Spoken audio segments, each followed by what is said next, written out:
Tomorrow is my first NRL22 match. Nothing crazy, just a local one at my club, probably 15 guys or something. And so I went out with my friend who admittedly knows more than I do about shooting 22 matches. He's done some NRL22 and some bench rest. And I just kind of said, look, pretend I don't know anything. Tell me what I should do to get this gun ready. And he said, well, first thing we need to do is true up your ballistic calculator. And I happen to use Shooter. And then he said, here's how we're going to do it. First, we're going to go get a perfect zero, or at least as close to perfect zero at 50 yards as we can. It was a little windy today, so we're getting really close. It was probably blowing 8 to 10 miles an hour today. It was pretty gusty.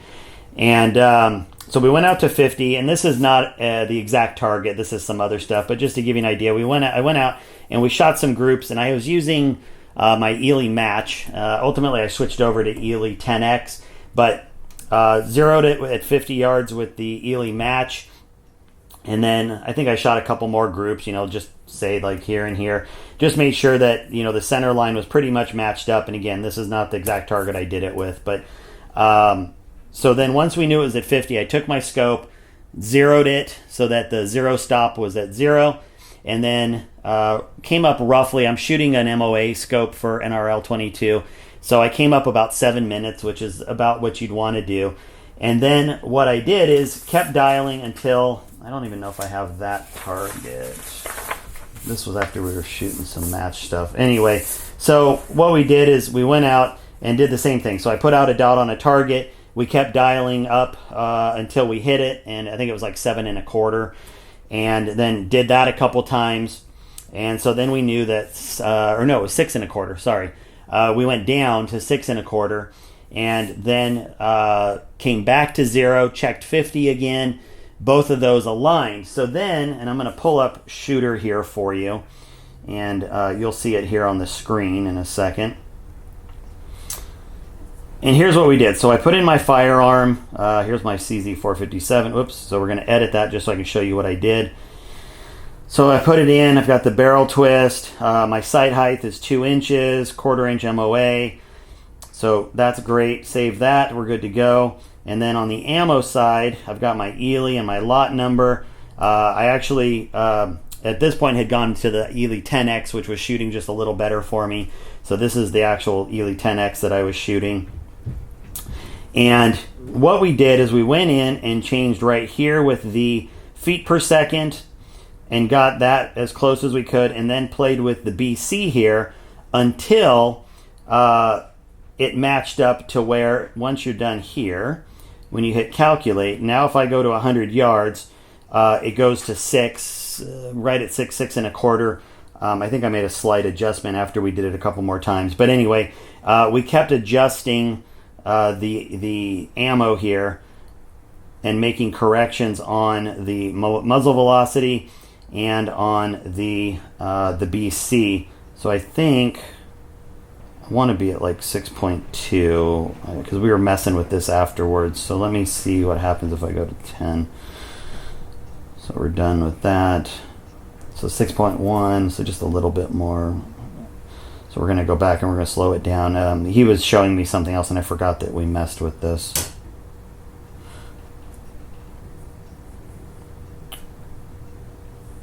Okay. Yeah, so there we go. So that was that's where I needed to be. So now what we did is we went out and him and I just shot it. The only reason I kept these targets is because the center here. So for fun, we went and shot a 100-yard match after we were done truing everything up. So this was, that was one of my last ones. So this is my first, these are my first two 100-yard targets. So this is 10 rounds here, 2, 4, 6, 8, and 10. Again, it was pretty windy. I did not do very well. If you were to see his, now he's got a much nicer, he's got Elijah barrel on his CZ457 with a tuner. He's on a lot more work to get his dialed in. But, look, for being literally the first time I've ever shot 100-yard bench rest target, I wasn't that upset, I guess. So anyway, I shot that, and then this was my second target. And definitely a little bit better, getting a little bit better with the wind, and and feeling pretty good. And this was all with the Ely 10X.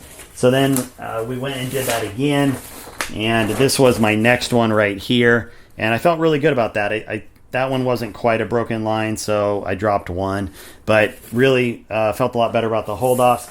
And then this one, I don't really know what I did. I felt like my wind was a lot better, but I did something where I was hitting the stock. It was maybe I was getting tired or lazy, but I felt a lot better about the wind calls because I kept all 10 rounds really tight, but clearly I offset it with some bad position. So big learning curve for me. Again, I can shoot F-class just fine, but it's amazing. You switch to a different discipline, you find some other deficiencies that you have. So I'm really excited that this is going to help me get even better at F-class. So then after we did that, we went over to a different range that we have at the club, and it's it's like a black powder 22 range, and there's metal targets hanging at different distances. And then what we did is we went in and we ranged stuff. So we did one target like this at 85 yards, and then I put it at 4 minutes, and then we went to 130 yards. And basically I was just verifying all of these come-ups, and then we went to 175. And every time I did this, I was banging the steel just fine. So we go up to 28 minutes here, and it felt really good. And so all he had me do, he just kept saying, okay, just pick a target, range it, check it in here, verify that you're going to hit. And sure enough, everything was working great. So I feel really confident about the match tomorrow.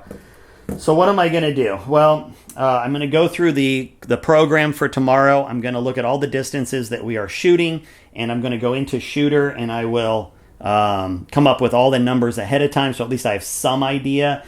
And then if there's any modifications to the course when we get there tomorrow, I can at least make some changes. So I feel like I'm at least going in somewhat prepared. As far as my ammo goes, I'll show you. I've got this box here, which just has, this is my SK, this is some Midas Plus, and then some medium velocity Federal, and then my magazines. And then this here, one of my YouTube guys, I'm actually going to do a whole video on these, but they're really nice little cases from AGS Precision, and he does this. So this is my really good stuff. So this is the stuff that I'm going to be using tomorrow. And so this is the Ely 10X, and it's all the same lot. And you transport it like this, and then the little bit of foam just helps hold it in place. And then what's really cool is when I get there tomorrow, you can pull these out, and then you can put the tray in, and it will actually help hold the ammo above so you can grab it easier. So you drop this in, and now there's a little rim, and this little black tray goes in, and now all the ammo is sitting perfectly above, so it's really easy for me to grab. So I'm pretty excited to try this out tomorrow. Anyway, just more toys. So I'm learning that 22 is not devoid of all of its little fun toys. So getting to play with that. But so this is the ammo that I'm taking for the match tomorrow. I'll take this one just so I have some stuff to play with during sighters, and then I'll do some final sight in with this just in case I'm screwing anything up. I don't want to waste all of it. And then I'm good to go. So this thing holds it real nice. But anyway, I'll do a whole video on these, but he does them in some different colors, and it's really neat. So I'm having fun with that. As far as bags go, I've got this little fortune cookie type bag. I've got a small squeeze bag here, and then a buddy of mine is letting me borrow his Game Changer. I've shot off all of these today. I do have to say, I get the attraction, and I understand why people love this Game Changer, so I'll probably grab one for myself. This fortune cookie was kind of just inexpensive, and I thought it might fit the bill, but I thought it was good until I used the Game Changer, so I get the attraction to this one. So that's it. I'll do another video after the match tomorrow. If I can, I'll get some mid-match video, but just depends on whether people can help me out videoing while I'm shooting. So anyway, appreciate you guys watching me on this journey. We'll see what happens tomorrow.